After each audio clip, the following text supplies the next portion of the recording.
தேவாதி தேவனை துதியுங்கள், அவர் கிருபை என்றும் உள்ளது. சங்கீதம் 136:2. பிதாவாகிய தேவனுக்கு மகிமை உண்டாவதாக.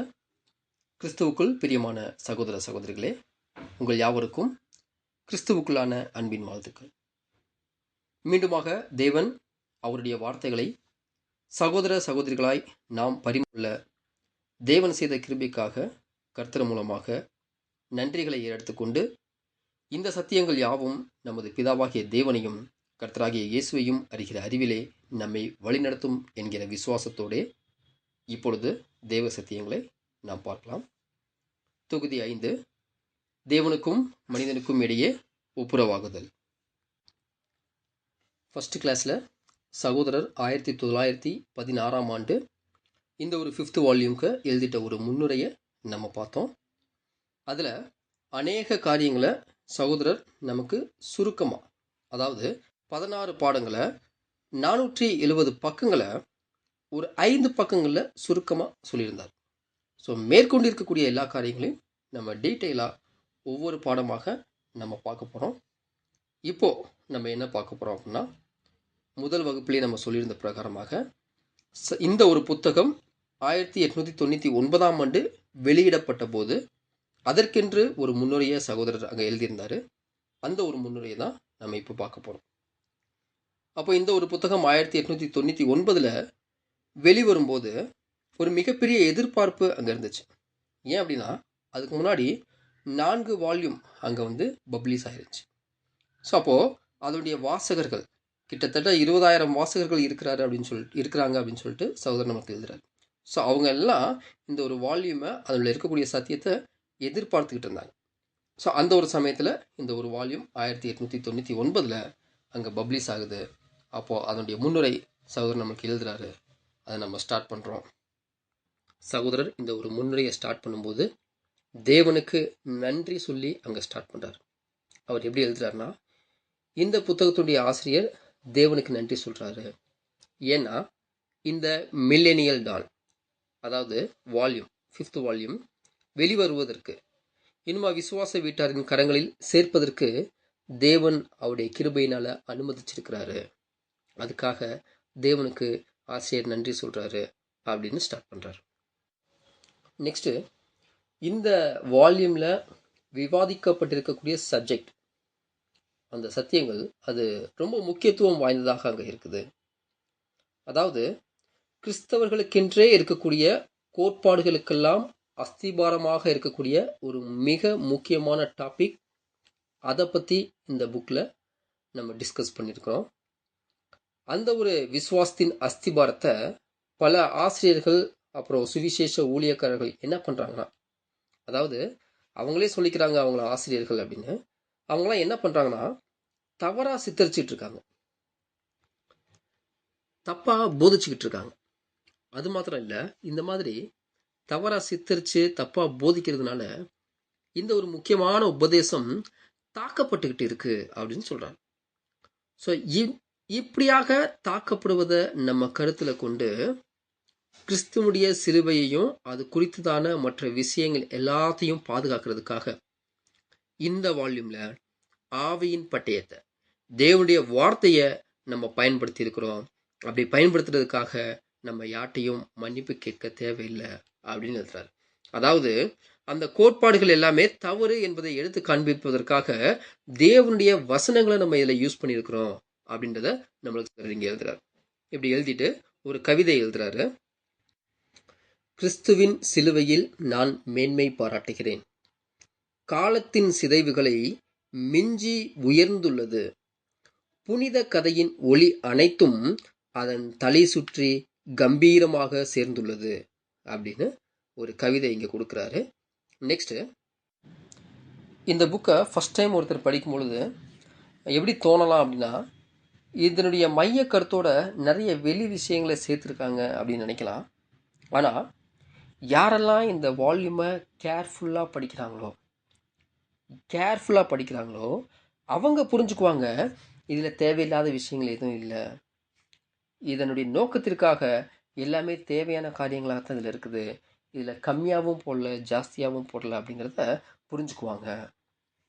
இன்னுமா உண்மையை சொல்லணும்னா கிறிஸ்துவின் சிலுவை மற்றும் பாவத்திற்கான ஒப்புரவாகுதல், இந்த 2 காரியங்களும் தேவனுடைய தெய்வீக திட்டத்தோட ரொம்ப முக்கியமாக கனெக்ட் ஆகிருக்குது, ரொம்ப முக்கியமாக கனெக்ட் ஆகிருக்கு அப்படிங்கிறத நம்மளுக்கு சகோதரர் எழுதுறார். அப்போது சரியாக ஆராய்ந்து பார்த்து இந்த சத்தியங்களை சரியாக புரிஞ்சுக்கும் போது, கிறிஸ்துடைய சிலுவை மற்றும் ஒப்புரவாகுதலை சரியாக புரிஞ்சுக்கும் பொழுது எல்லா சத்தியங்களையும் மற்ற எல்லா விஷயங்களையும் புரிஞ்சுக்கிறதுக்கு அந்த விஷயத்தின் மீது இந்த ஒரு சத்தியம் என்ன பண்ணுதுன்னா ஒரு மிகப்பெரிய வெளிச்சத்தை அங்கே பாய்ச்சுதான். அந்த வெளிச்சம் எப்படி இருக்குதுன்னா பெரும் வெள்ளம் போல அந்த வெளிச்சத்தை பாய்ச்சுது அப்படின்னு நம்மளுக்கு சொல்கிறார். அப்படி சொல்லிட்டு இது கூட இன்னும் நிறைய விஷயங்களை நாங்கள் ஆட் பண்ணியிருப்போம். ஆனால் 6th வால்யூமுக்காகவும் இந்த ஒரு புக்கை வந்து நம்ம சின்னது பண்ணியிருக்கிறோம். மற்ற விஷயங்களை வந்து அதில் எழுதணுன்றதுக்காக நம்ம இந்த புக்கை வந்து நம்ம சின்னது பண்ணியிருக்கிறோம். அதனால் நிறைய விஷயங்கள் ஆட் பண்ணல அப்படிங்கிறத நம்மளுக்கு கொடுக்குறாரு. நெக்ஸ்ட்டு எந்த பைபிள் டிரான்ஸ்லேஷன் நம்ம இதில் யூஸ் பண்ணியிருக்கோம் அப்படிங்கிறத கொடுக்குறாரு. இந்த வால்யூமில் இதுக்கு முன்னாடி எழுதிட்ட வால்யூமில் நம்ம எந்த டிரான்ஸ்லேஷன் அங்கே யூஸ் பண்ணோமோ அதே தான் இங்கேயும் யூஸ் பண்ணியிருக்கிறோம். அதாவது காமன் வெர்ஷன் பைபிள் டிரான்ஸ்லேஷன், பொதுப்பதிப்பு வேதாகம மொழிபெயர்ப்பு, அதை தான் இந்த ஒரு வால்யூமுக்கும் நம்ம யூஸ் பண்ணியிருக்கிறோம். அதே சமயத்தில் எங்கே தேவை இருக்குதோ, எந்த இடத்துல ஒரு வசனத்தை புரிஞ்சுக்கிறதுக்கு இந்த டிரான்ஸ்லேஷனை விட இன்னொரு டிரான்ஸ்லேஷன் நல்லா இருக்குமோ அதை வந்து நம்ம இதில் யூஸ் பண்ணியிருக்கோம். அதுக்கு கூட நம்ம தயங்கலை. ஒரு விஷயத்தை நம்ம கிளியராக புரிஞ்சுக்கிறதுக்கு எந்த டிரான்ஸ்லேஷன் கரெக்டாக இருக்குமோ அதை வந்து நம்ம இதில் யூஸ் பண்ணியிருக்கிறோம் அப்படிங்கிறத நம்மளுக்கு பிரதர் கொடுக்குறாரு. ஒருவேளை ஏன் இந்த டிரான்ஸ்லேஷன் இங்கே வந்துருக்குது, இந்த இடத்துல ஏன் இந்த டிரான்ஸ்லேஷனை போட்டிருக்கிறாங்க அப்படின்னு யாராவது விமர்சனத்துக்கு வந்தால், யாராவது விமர்சிக்கணும்னு நினச்சா ஃபஸ்ட்டு மூலப்பிரதியை போய் ஆராய்ச்சி பண்ணிட்டு வாங்க அப்படிங்கிறத நம்ம ரொம்ப தாழ்மையோடு ஒரு ரெக்வஸ்ட்டாக நம்ம சொல்கிறோம் அப்படிங்கிறத சகோதரர் தாழ்மையோடு இங்கே எழுதுகிறார்.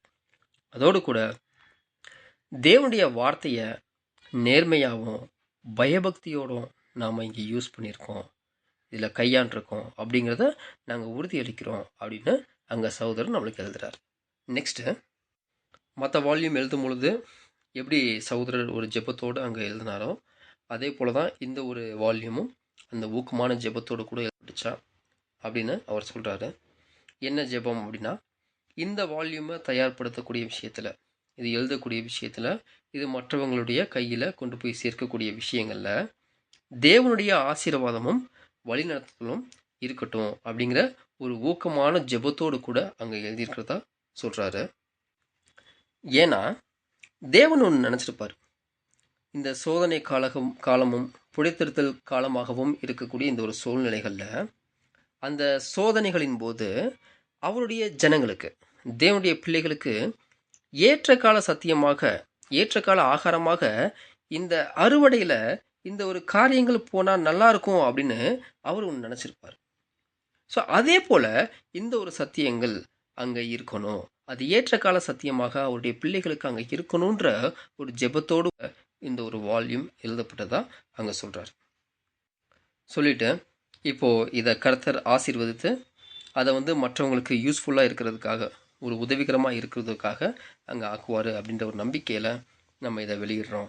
அதே போல் என்ன ஒரு விசுவாசம் அப்படின்னு சொல்லும் பொழுது இந்த ஒரு வால்யூம், இந்த வால்யூம் தெய்வீக வார்த்தையினுடைய எழுத்துக்களாலும் மற்றும் ஆவியாலும் நிறைஞ்சிருக்குது அப்படிங்கிறத தேவனுடைய ஜனங்களாக இருக்கிறவங்க நல்லா புரிஞ்சுக்குவாங்க, அதை கண்டுபிடிப்பாங்க. இதில் தேவனுடைய வார்த்தையினுடைய எழுத்துக்களாலும் ஆவியினாலும் இது நிறைந்திருக்குது அப்படிங்கிறத கண்டுபிடிப்பாங்க. அதே சமயத்தில் தேவனுடைய வார்த்தை எப்படி ஜீவனுக்கு ஏதுவான ஜீவ வாசனையாகவும் மரணத்துக்கு ஏதுவான மரண வாசனையாகவும் இருந்துச்சோ, ஸோ எழுதுகிறவர்களுக்கு அது மரணத்துக்கு ஏதுவான மரண வாசனையாக இருந்துச்சு, அதே போல தான் இந்த வால்யூம் கூட இருக்கும். ஜீவனை கண்டுபிடிக்கிறவங்களுக்கு ஜீவ வாசனையாக இருக்கும், அதில் தப்பு கண்டுபிடிக்கிறவங்களுக்கு அது ஆப்போசிட்டாக தான் இருக்கும் அப்படிங்கிறத நம்மளுக்கு எழுதுகிறாரு.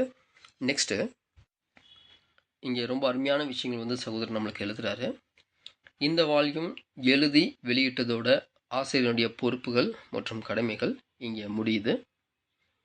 இங்கே முடியுதுன்னு சொல்லும் பொழுது யாரெல்லாம் இந்த ஒரு வால்யூமை வாசித்து அதனுடைய சத்தியங்களை தெரிஞ்சுக்கிறாங்களோ அவங்களுடைய பொறுப்புகள் மற்றும் கடமைகள் இங்கே ஆரம்பிக்குது அப்படின்னு சொல்கிறார். ஸோ அப்போது இந்த ஒரு சத்தியத்தை படித்து தெரிஞ்சுக்கிறவங்களுடைய பொறுப்புகள் அப்படின்னு சொல்லும் பொழுது அங்கே இருக்குது. அதை நம்ம உணரக்கூடியவர்களாக அங்கே இருக்கணும். ஸோ வால்யூம் எந்த அளவுக்கு இம்பார்ட்டன்ட் அப்படிங்கிறத நம்ம தெரிந்து கொள்ள வேண்டியவர்களாக இருக்கிறது அவசியமாக இருக்குது. ஸோ நெக்ஸ்ட் எழுதும் பொழுது கிட்டத்தட்ட 20,000 வாசகர்கள் சகோதரருடைய நாட்களில் அங்கே இருந்திருக்கிறாங்க. அவர் சொல்கிறார், நீங்கள் இந்த ஒரு வால்யூமை எதிர்பார்த்துக்கிட்டு இருக்கிறீங்க. ஃபஸ்ட்டு இந்த ஒரு வால்யூம் உங்ககிட்ட கிடைச்ச உடனே தேவனுடைய வார்த்தைகளை வச்சு இதில் இருக்கக்கூடிய சத்தியங்கள் ஒத்து வருதா, கரெக்டாக இருக்கா அப்படின்னு சொல்லி செக் பண்ணி பாருங்க அப்படிங்கிறத சொல்கிறார். நீங்கள் படித்து கரெக்டாக இருக்கான்னு பாருங்கள். நீங்கள் அப்படி பார்க்கும் பொழுது அந்த டெஸ்ட்டில் இந்த புக்கு பாஸ் ஆயிடுச்சுன்னா உங்களுடைய அயலார் மற்றும் நண்பர்கள்கிட்ட இந்த வால்யூமை நீங்கள் கொண்டு போய் சேருங்க. யாருக்கெல்லாம் கேட்கக்கூடிய செவி இருக்குதோ அவங்களுக்கெல்லாம் ஏற்ற கால சத்தியமாக நீங்கள் சொல்ல வேண்டியது உங்களுடைய கடமையாக இருக்குது அப்படின்னு சொல்கிறார். இதை உங்ககிட்ட சொல்லணும்னு அவசியம் இல்லை. ஏன்னா ஆல்ரெடி நீங்கள் பண்ணியிருக்கக்கூடிய காரியங்கள்லாம் தெரியுது. ஏன்னா உங்களுடைய முயற்சினால் கிட்டத்தட்ட 7 லட்சம் காப்பீஸ் ஜனங்கள் கையில் போயிருக்குது. இதுக்கு முன்னாடி எழுதிட்ட அந்த ஒரு பிரதிகள் எல்லாமே 7 லட்சம் காப்பீஸ் ஜனங்கள்கிட்ட போயிருக்குது. அந்த அளவுக்கு அந்த நாட்களில் இந்த ஒரு வாசகர்கள் எல்லாம் தங்களுடைய ஊழியத்தை அவங்க செஞ்சுருக்கிறாங்க. அதனால் உங்கள்கிட்ட சொல்லணுன்றது கிடையாது. இது வரும் பொழுது நீங்களே அந்த ஒரு ஊழியத்தை பண்ணுவீங்க அப்படின்ற மாதிரி சகோதரர் எழுதுகிறாரு.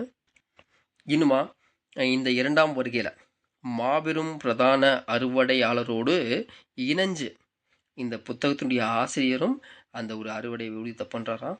மற்றும் சக ஊழியர்களும் சேர்ந்து இந்த ஒரு அறுவடை ஊழியத்தை பண்ணுறாங்களாம். இவர்களோடு கூட சேர்ந்து இந்த ஒரு வால்யூமும் அறுவடை பணியில் ஈடுபட்டுக்கிட்டு இருக்குது அப்படின்றது நம்ம சொல்கிறார். அப்போது ஒவ்வொரு வால்யூமும் இந்த மணிகளை அறுக்கக்கூடிய வேலைகளில் அந்த அறுவடை வேலையில் மாபெரும் பிரதான அறுவடையாளரோடு கூட அங்கே ஈடுபட்டுக்கிட்டு இருக்கு அப்படிங்கிறத சகோதரர் நமக்கு ரொம்ப அருமையாக எழுதுறாரு. நெக்ஸ்ட்டு இந்த ஒரு லக்குகளை எல்லாம் அதாவது நம்ம மேலே பார்த்தோம் இல்லைங்களா, இது தேவன் ஆசீர்வதிக்கட்டும், மற்றவருடைய கைகளில் அவங்க போகட்டும் அப்படின்னு சொல்லி அந்த ஒரு லக்குகள்லாம் அடைய பலருடைய இருதயங்களையும் மனதையும் தெளிவுபடுத்த தேவன் இந்த ஒரு பக்கங்களை சத்திய ஆவியின் மூலம் ஆசீர்வதிக்கட்டும், சத்திய ஆவி அங்கே ஆசீர்வதிக்கட்டும் அப்படின்னு சொல்கிறாரு. நெக்ஸ்ட்டு தேவனுடைய மகிமையின் ஒளி. ஸோ இந்த ஒளி எங்கே இருந்துச்சு அப்படின்னா இயேசு கிறிஸ்துவின் முகத்தில் அங்கே பிரகாசித்தது. அவருடைய மகத்தான ஒப்புரவாக்குதல் பணியில் அந்த வேலையில் அந்த ஒளி பிரகாசித்தது. ஸோ தேவனுடைய அந்த மகிமையின் ஒளி தன்னுடைய குமாரனே கொடுத்ததுனால அங்கே பிரகாசித்தது. அந்த ஒளி என்ன பண்ணட்டும்னா அந்த ஒளி பல காலமாக ஜனங்கள்கிட்ட மூடி மறைத்து குழப்பத்தில் ஆழ்த்தி இருக்கும் தவறு மற்றும் மூட நம்பிக்கைகளை அப்புறப்படுத்தட்டும், அகற்றட்டும் அப்படின்னு சொல்லி இந்த ஒளி அவங்களுடைய மூட நம்பிக்கைகள் எல்லாத்தையும் அகற்றட்டும்னு எழுதி இந்த இடத்துல முன்னுடைய சகோதரர் முடிக்கும் பொழுது மெய்யாகவே கிறிஸ்துவுக்குள் உங்கள் சகோதரனும் ஊழியனும் அப்படின்னு சொல்லிட்டு சகோதரர் சார்லஸ் டி ரசல்னு அவருடைய பெயரை போட்டு இங்கே முன்னுரையை முடிக்கிறார். 2 முன்னுரைகளை நம்ம பார்த்துட்டோம். ஒன்று 1899 ஆண்டு எழுதினது, மற்றொன்று 1916 ஆண்டு அங்கே எழுதினது. நெக்ஸ்ட்டு இந்த volume 5th volume divine plan சார்ட்டில் எங்கே அப்ளை பண்ணலாம் அப்படிங்கிறத நம்ம பார்க்கலாம். ஸோ நம்மளுக்கு ஒரு பிக்சர் தெரியும், அந்த பிக்சர் நம்ம ஸ்லைடில் போகிறோம் பாருங்கள். இதில் ஒவ்வொரு வால்யூமும் ஒரு குறிப்பிட்ட காலத்திற்கு அது பொருந்தக்கூடியதாக அங்கே இருக்கும். ஸோ அதுபோல் இந்த 5th வால்யூம் இந்த ஒரு சார்ட்டில் எந்த இடத்துல பொருந்தக்கூடியதாக இருக்குது அப்படின்னு சொல்லும் பொழுது மேசியாவின் யுகம், அதாவது 1000 வருட அரசாட்சியில் பொருந்தக்கூடியதாக இருக்குது. ஏன் அப்படின்னா இந்த இடத்துல தான் தேவனுக்கும் மனிதனுக்கும் இடையே இருக்கக்கூடிய அந்த ஒரு ஒப்புரவாகுதல் வேலையை கர்த்தர் இயேசு மற்றும் சபை கர்த்தர் இயேசுவும் சபையும் சேர்ந்து எல்லாரையும் உயிர்த்தெழுப்பி இந்த ஒப்புரவாகுதல் வேலையை செய்கிறாங்க. அதனால தான் நம்மளுக்கு இந்த ஒரு இடத்துல இந்த வாரியம் பொருந்தக்கூடியதாக இருக்குது அப்படின்னு இந்த பிக்சரில் நம்மளுக்கு கொடுத்துருக்குறாங்க. நெக்ஸ்ட்டு இதில் 16 சாப்டர் இருந்ததாக நம்ம சொல்லியிருந்தோம். அதனுடைய ஹெட்டிங் கூட நம்ம ஒரு தடவை பார்த்துடலாம். உங்களுக்கு அங்கே ஸ்லைடில் வரும் பாருங்கள். ஒப்புரவாகுதலின் தத்துவம் மற்றும் மெய்த்தன்மை. ஒப்புரவாகுதலின் ஆசிரியர். நெக்ஸ்ட்டு ஒப்புரவாகுதலின் மத்தியஸ்தர் ஒரே பேரானவர். நெக்ஸ்ட்டு ஒப்புரவாகுதலின் மத்தியஸ்தர் மாசில்லாதவர். நெக்ஸ்ட்டு ஒப்புரவாகுதலின் மத்தியஸ்தர் தம்முடைய சகோதரருக்கு ஒப்பானார், நம்முடைய பலவீனங்களை குறித்து பரிதபிக்கக்கூடியவர். நெக்ஸ்ட்டு ஒப்புரவாகுதலின் மத்தியஸ்தர் தாவீதின் குமாரனும் தாவீதின் ஆண்டவரும். நெக்ஸ்ட்டு ஒப்புரவாகுதலின் மத்தியஸ்தர் மனுஷகுமாரன். நெக்ஸ்ட்டு ஒப்புரவாக்குதலின் மார்க்கம் தேவனுடைய பரிசுத்த ஆவி. நெக்ஸ்ட்டு ஞானஸ்நானம் சாட்சி ஒப்புரவாகுதலின் ஆவியினால் முத்திரையிடப்படும். நெக்ஸ்ட்டு தெளிந்த புத்தியுள்ள ஆவி. நெக்ஸ்ட்டு ஒப்புரவாகுதலின் பரிசுத்த ஆவி மறுக்கும் செய்திகளை ஆழ்ந்து ஆராய்தல். நெக்ஸ்ட்டு ஒப்புரவாகுதலின் பாடம் மனிதன். நெக்ஸ்ட்டு ஒப்புரவினால் உண்டாகும் நித்திய ஜீவனுக்கும் சாகாமைக்கும் உரிய நம்பிக்கை. நெக்ஸ்ட்டு ஒப்புரவாகுதலின் அவசியம் சாபம். நெக்ஸ்ட்டு எல்லாரையும் மீட்கும் பொருள் ஒப்புரவாகுதலுக்கு ஒரே அடிப்படை. நெக்ஸ்ட்டு லாஸ்ட்டு ஒப்புரவாகுதலின் ஊழியம் அல்லது ஒப்புரவாகுதல். இந்த ஒரு 16 சாப்டர் தான் அங்கே நம்ம பார்க்க போகிறோம். ஸோ சகோதரர் இந்த ஒரு முன்னிலை எழுதிட்ட பிரகாரமாக நீங்களும் கூட அந்த ஒரு வால்யூமை கையில் வச்சு அதில் இருக்கக்கூடிய வார்த்தைகளை தேவனுடைய வார்த்தைகளோடு சேர்ந்து அங்கே ஒப்பிட்டு பார்த்து கரெக்டாக இருக்குதா அப்படிங்கிறத கூர்ந்து கவனித்து ஆராய்ஞ்சு பாருங்கள். ஸோ இன்னுமா சில இடங்களில் டிரான்ஸ்லேஷன் இடம் மாதிரி இருக்கும். அப்படிப்பட்டதான இடங்களில் நம்ம கரெக்ஷன் கூட அந்த இடத்துல நம்ம காண்பிக்கிறோம். நீங்கள் அதையும் கூட நோட் பண்ணி வச்சுக்கோங்க. இப்போது நம்ம முதலாவது அத்தியாயத்துக்குள்ளாக கடந்து செல்ல போகிறோம். ஒப்புரவாகுதலின் தத்துவமும் மெய்த்தன்மையும். அப்போ இந்த ஒரு அத்தியாயத்தில் என்ன இருக்குது அப்படின்னா, இந்த ஒரு வால்யூமுடைய ஒரு சுருக்கம், ஒரு இன்ட்ரோடக்ஷன் மாதிரி இந்த ஒரு சாப்டர் இருக்குது. இதில் எந்தென்ன விஷயங்கள் டிஸ்கஸ் பண்ணப்பட்டிருக்கு அப்படிங்கிறத குறித்து நம்மளுக்கு ஒரு 8 தலைப்புகள் அங்கே சகோதரர் கொடுக்குறார். ஸோ அப்போ ஒப்புரவாகுதல்னா என்ன, அதனுடைய உண்மைத்தன்மை என்ன, பொதுவாக வேறொருத்தவங்க என்ன நம்பிக்கிட்டு இருக்கிறாங்க, ஆனால் வேதாகமம் சொல்லக்கூடிய உண்மைத்தன்மை அதனுடைய காரியங்கள் என்ன அப்படிங்கிறத பற்றி இந்த ஒரு சாப்டரில் இருக்குது. ஸோ அப்போது வரிசை கிரமமாக ஒரு 8 தலைப்புகளின் கீழாக நம்மளுக்கு இந்த ஒரு சாப்டர் இருக்குது. அந்த 8 தலைப்புகள் கூட நமக்கு மேலேயே கொடுத்துருக்குறாங்க. அது என்னன்னு பார்க்கும்பொழுது, முதலாவதாக வேதாகம கருத்துப்படி இந்த ஒப்புரவாகுதல் கிறிஸ்தவ அடிப்படை கொள்கை. இரண்டாவதாக இதை குறித்து 3 வித கருத்துக்கள். மூன்றாவதாக பூர்வீக பாரம்பரிய கருத்து, நவீன கருத்து, இவ்விரண்டையும் இசைவுபடுத்தும் வேதாகம கருத்து. நான்காவதாக பரிணாம கொள்கை ஒப்புரவாகுதலின் உண்மைக்கு விரோதமானது. ஐந்தாவதாக தேவ நீதி நிறைவேறுதலுடன் ஒப்புரவு. ஆறாவதாக வளர்ந்து வரும் சபையுடன் ஒப்புரவு. ஏழாவதாக வருங்கால உலகத்துடன் ஒப்புரவு. எட்டாவது இடைக்கால சிங்காசனமும் ராஜ்யமும் நீக்கப்படும் போது மாபெரும் இறுதி விளைவு. ஸோ இந்த ஒரு சப்கெட்டிங் அடிப்படையில் இந்த ஒரு அத்தியாயங்கள் அங்கே சகோதரர் நமக்கு விளக்கம் கொடுக்குறாரு. அப்போது நம்ம முதலாவது அந்த ஒரு பேராகிராஃப் வாசித்து அதனுடைய காரியங்களை நம்ம பார்க்கலாம். ஸோ ஃபஸ்ட்டு பேராகிராஃப் நம்ம வாசிக்கலாம். அத்தியாயம் 1. ஒப்புரவாகுதலின் தத்துவமும் மெய்த்தன்மையும். கிறிஸ்தவ மதத்தில் ஒப்புரவாகுதலின் கொள்கையே அடிப்படையாக அமைகிறது. தெய்வீக அறிவியலில் மிக முக்கியமான இடத்தை பெற்றிருப்பதால் இந்த பாடத்தை தெளிவாய் அறிந்திருத்தல் அவசியம். இதை எல்லா கிறிஸ்தவர்களும் ஏற்றுக்கொள்ளுகிறார்கள். பொதுவாக ஒப்புரவாகுதலை எல்லாரும் விசுவாசித்தாலும் அறிந்து உணர்ந்திருப்பவர் வெகு சிலரே. இதை பற்றி பலதரப்பட்ட கருத்துக்களும் கொள்கைகளும் ஒன்றுடன் ஒன்று பொருந்தாவண்ணம் சொல்லப்படுவதால் விசுவாசம் சரியான நிலையான விசுவாசமாயிராமல் பலவீனப்படுகிறது. மாறாக இந்த மிக முக்கியமான பாடத்தை தேவ வார்த்தை கூறுகிறபடி எக்கோணத்திலிருந்து பார்த்தாலும் தெய்வீக மீட்பின் திட்டத்திற்கு அடிப்படையாக விசுவாசத்தில் வேர்கொள்ளச் செய்கிறது. விசுவாச அஸ்திபாரம் சரியான கொள்கையில் நிறுத்தப்பட வேண்டும். அதனால் சரியான விசுவாசத்தின் சத்தியத்தையும் அதற்கு எதிரான நம்பிக்கையையும் வேறுபடுத்தி பார்க்க முடியும். அடிப்படையான விசுவாசம் சரியாக ஸ்திரப்படுத்தப்பட்டால் மேற்கொண்டு அதன் மேல் கட்டப்படுகின்ற ஒவ்வொரு விசுவாச கிரியைகளும் அடிப்படையோடு இசைந்து இருக்கும். அதனால் மேற்கொண்டு கட்டப்படுகிற யாவும் பரிபூரணமாக அமையும். எந்த ஒரு கருத்தும் கொள்கையும் இந்த ஒப்புரவாகுதல் என்கிற உரைக்கல்லுடன் உரசி பார்த்து அதன் மூலம் அவைகள் உண்மையிலேயே தங்கமா பித்தளையா என தீர்மானிக்கலாம். ஒப்புரவாகுதலை குறித்த இரு பொதுவான கருத்துக்கள். இந்த ஃபஸ்ட்டு பேராகிராஃபில் நம்ம என்ன பார்க்க போகிறோம் அப்படின்னா, மேலே நம்ம பார்த்துட்ட 8 சப்ஹெட்டிங்கில் முதலாவது சப்ஹெட்டிங் பார்க்க போகிறோம். அதாவது இந்த ஒப்புரவாகுதல் கிறிஸ்தவ அடிப்படை கொள்கை, அதை குறித்து இந்த பேராகிராஃபில் இருக்கும். அப்போது ஒப்புரவாகுதல் கிறிஸ்தவ மதத்துடைய ஒரு அடிப்படை கொள்கை, ஒரு அஸ்திவாரம் அது போல் இருக்குது. அப்போது இந்த ஒரு ஒப்புரவாகுதல் அப்படிங்கிறது இந்த ஒரு மதத்தினுடைய விஷயத்தில், இந்த இறையியலில் ஒரு மிக முக்கியமான இடத்த அங்கே பெற்றிருக்கிறதுனால இதை எல்லாருமே தெளிவாக படித்து புரிஞ்சுக்கணும் அப்படிங்கிறத எல்லா கிறிஸ்தவர்களும் ஒத்துக்கிறாங்க. அப்படி எல்லா கிறிஸ்தவர்களும் இதை ஒத்துக்கிட்டாலும், இதை நம்பிட்டாலும், இதை சரியாக புரிஞ்சுக்கிட்டவங்க எத்தனை பேர் தான் அப்படின்னா ரொம்ப கொஞ்சம் பேர் தான்.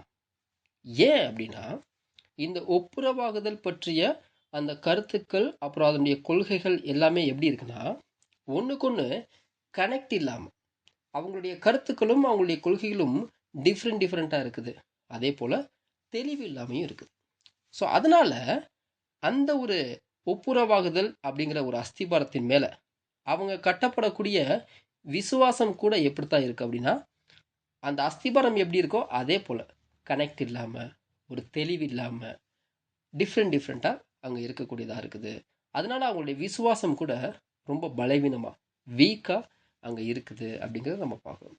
அப்போது இந்த ஒரு டாப்பிக்கை நம்ம தெளிவாக படித்து புரிஞ்சுக்கிட்டோம் அப்படின்னா, தேவனுடைய வார்த்தைகளில் இந்த ஒப்புரவாகுதல் எப்படி இருக்குது அப்படிங்கிறத நம்ம சரியாக தெரிஞ்சுக்கிட்டோம் அப்படின்னா, நாம் நம்மளுடைய விசுவாசத்தில் உறுதியாகி அதில் சரியான கொள்கைகளில் நம்ம வேரூன்றி நிற்கலாம் அப்படிங்கிறது இந்த ஒரு ஒப்புரவாகுதல் பற்றி நம்ம பார்க்குறோம். இன்னுமா இந்த ஒரு ஒப்புரவாகுதல் நமக்கு ஒரு கைடாக இருக்குது. எப்படின்னா, எது சத்தியம் எது தப்பறை அப்படிங்கிற காரியங்களை கண்டுபிடிக்கிறதுக்கு ஒரு மிகப்பெரிய கைடாக கூட அங்கே இருக்குது. அப்போது இந்த ஒரு ஒப்புரவாகுதல் என்கிற அஸ்திபாரத்தை நம்ம சரியாக புரிஞ்சுக்கிட்டா தான் இதன் மேல் கட்டப்படக்கூடிய, அதாவது விசுவாசம் என்கிற அந்த ஒரு கட்டடம் கூட நம்மளுக்கு ரொம்ப இசைவாக அங்கே பொருந்தக்கூடியதாக, ரொம்ப அழகான ஒரு பில்டிங்காக அந்த கட்டடம் அழகாக வரக்கூடியதாக இருக்கும். அதாவது ஒரு பரிபூர்ண விசுவாசமாக அங்கே இருக்கும். சரியாக ஒப்புரவாகுதலை சரியாக புரிஞ்சுக்கிட்டோம் அப்படின்னா அதன் மேலே கட்டப்படக்கூடிய அந்த ஒரு விசுவாசம் கூட ஒரு பரிபூர்ண ஸ்ட்ரக்சராக, பரிபூர்ண விசுவாசமாக அங்கே இருக்கும் அப்படிங்கிறது நம்ம பார்க்குறோம். இன்னுமா சகோதரர் இந்த ஒரு ஒப்புரவாகுதல் நம்மளுக்கு எப்படி சொல்கிறாருன்னா, உரைக்கல் மாதிரி அப்படிங்கிறாரு. அதாவது உரைக்கல்னால் நம்மளுக்கு தெரியும், தங்கத்தை அந்த உரைக்கல்லில் வச்சு உரசுவாங்க. அப்போது அதில் எந்த அளவுக்கு தங்கம் இருக்குது, எந்த அளவுக்கு பித்தளை இருக்குது அப்படிங்கிறத தெரிஞ்சுக்க முடியும்.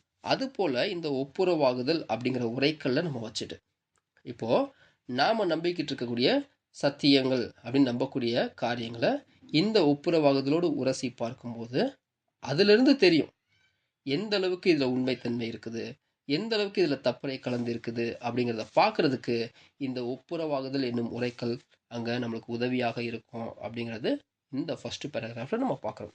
நெக்ஸ்ட் பேராகிராஃப் நம்ம படிக்கலாம். 1. பாரம்பரிய நோக்கின்படி தெய்வீக சட்டத்தை மீறியதால் மனிதன் தேவ கோபாக்கினைக்குள்ளானான்.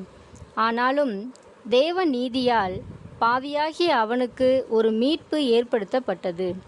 கிறிஸ்துவின் பலியினாலே அவன் பாவங்களுக்கு மன்னிப்பும் மீட்பும் உண்டாயிற்று. பாவியை தேவனுக்கு ஏற்றவனாக செய்வதே ஒப்புரவாகுதலுக்குரிய முழு பணியின் நோக்கம். நெக்ஸ்ட்டு நம்ம 2 சப்ஹெட்டிங் பார்க்க போகிறோம். அதாவது மேலே அந்த 8 பாயிண்டில் 2வது மற்றும் 3வது சப்ஹெட்டிங். இரண்டாவது சப்ஹெட்டிங் இதை குறித்து 3 வித கருத்துக்கள். மூன்றாவது சப்ஹெட்டிங் பூர்வீக பாரம்பரிய கருத்து, நவீன கருத்து, இவ்விரண்டையும் இணைத்து இசைவுபடுத்தும் வேதாகம கருத்து. ஸோ இந்த ஒரு 2 சப்ஹெட்டிங்கில் இருக்கக்கூடிய காரியங்களை இப்போ நம்ம படிக்க போகிறோம்.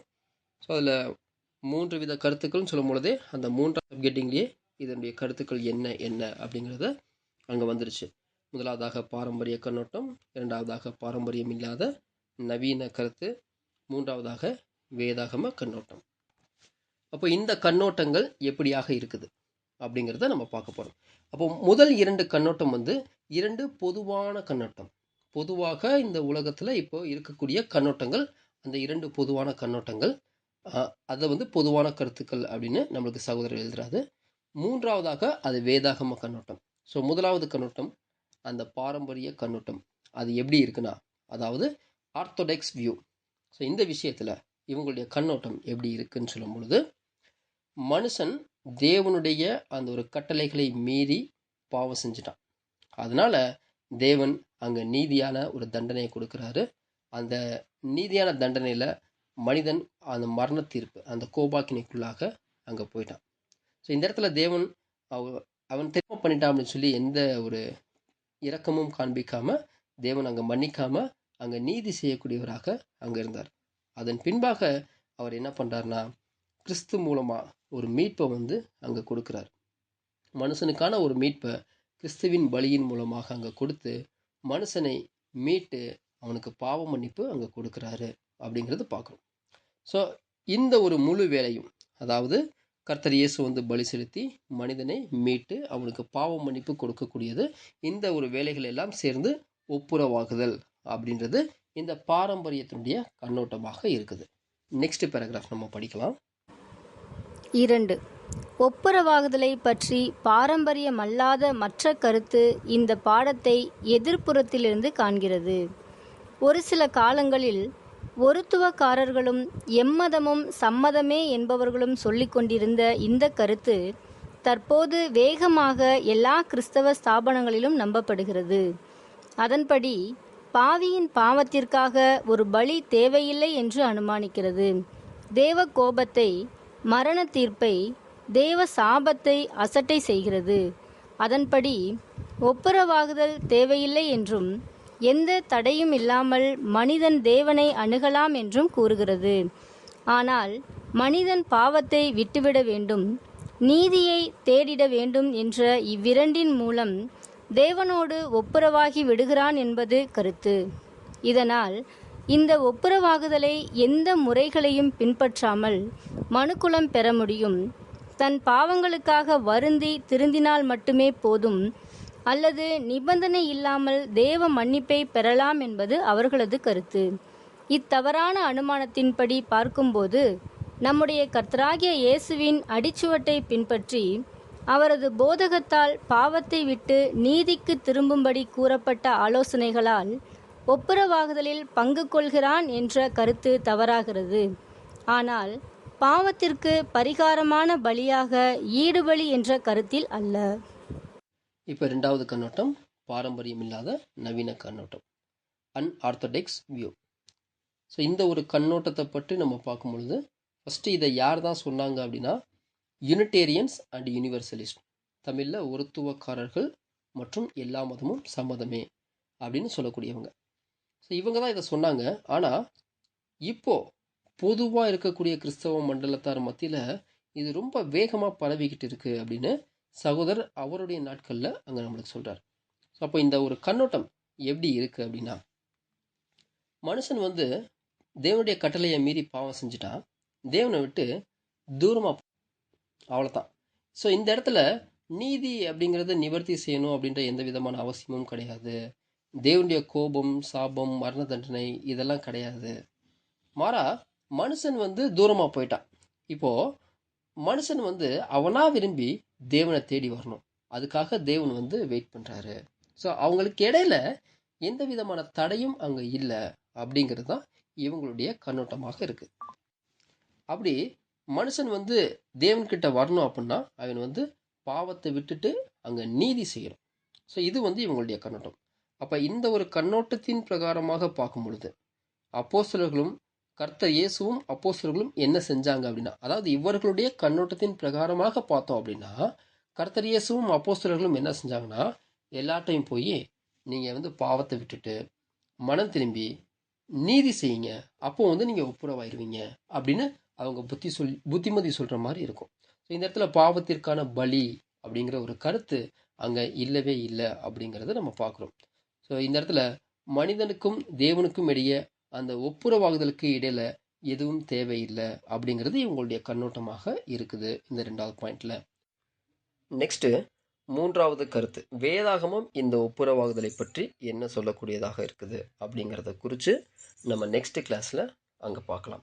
அப்போ இந்த 2வது கிளாஸில் நம்ம என்ன பார்த்துருக்கோம் அப்படின்னா, இந்த புத்தகம் 1899 வெளிவந்த போது அதற்கென்று எழுதப்பட்ட அந்த முன்னுரை அதனுடைய காரியங்களை பார்த்தோம். அது மாத்திரமல்லாமல் 1வது அத்தியாயம் அதை நம்ம ஸ்டார்ட் பண்ணியிருக்கிறோம். அதில் இந்த ஒரு ஒப்புரவாகுதல் கிறிஸ்தவத்தினுடைய அடிப்படை கொள்கையாக இருக்குது.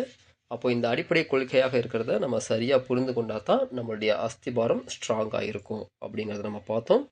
பொதுவாக இந்த ஒரு ஒப்புரவாகுதலை பற்றி என்ன கண்ணோட்டம் இருக்குது, ஒன்று பாரம்பரிய கண்ணோட்டம், மற்றொன்று பாரம்பரியம் இல்லாத ஒரு கண்ணோட்டம், அதை குறித்து நம்ம டிஸ்கஸ் பண்ணியிருக்கிறோம். ஸோ வரக்கூடிய நாட்களில் மீதி இருக்கக்கூடிய காரியங்களை நம்ம டிஸ்கஸ் பண்ணலாம். தேவன் இந்த வார்த்தைகளை ஆசீர்வதித்து தருவாராக. தேவநாமம் கர்த்தர் இயேசு கிறிஸ்துவின் மூலமாக சதா காலங்களிலும் மகிமைப்படுவதாக. ஆமென்.